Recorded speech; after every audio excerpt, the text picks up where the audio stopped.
Right, this room was used as a school room where the apprentice children would spend about an hour in the evenings or 1 or 2 evenings a week after they finished the day's work at the mill.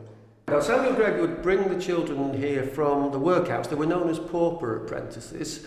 He would make sure that they were no younger than 9 years of age.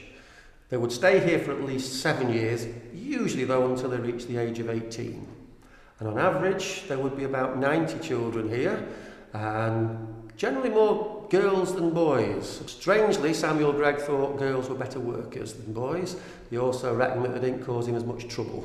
They would use a sand tray, and this would help them learn the shapes of letters of the alphabet or numbers before they were able to hold pencils and write words. So here in the sand, they would try and trace out letters of the alphabet that they've copied from the board. We've got slate pencils for them to use as well, which lasts a lot longer than chalk, and it works very well for them. So here they'll learn the skill of holding out a pencil and writing letters and words on the slates. Now, these pens here, these quills, are always made for right-handed people.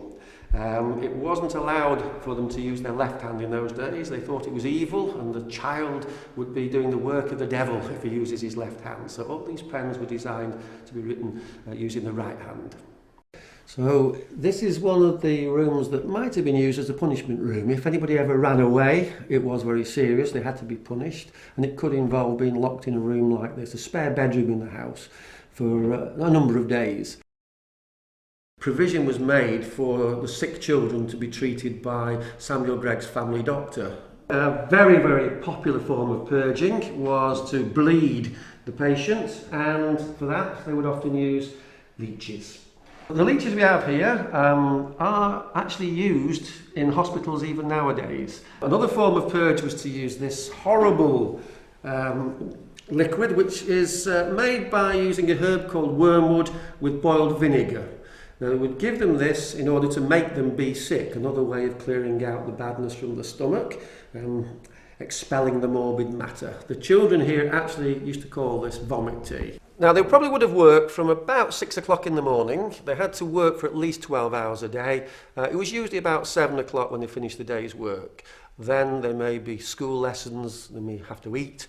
It might be about 10 o'clock, perhaps, when they got to bed at night. Right, well, at least at the end of the day, after a hard day's work, they had somewhere comfortable to sleep. This is the wooden cot-type bed, and the mattresses would be stuffed with straw.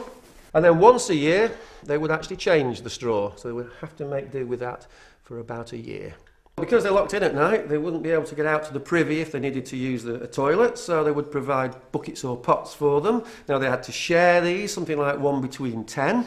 And I think worst of all, they didn't have toilet paper in those days, so they would have perhaps a small handful of straw. That's what they would use.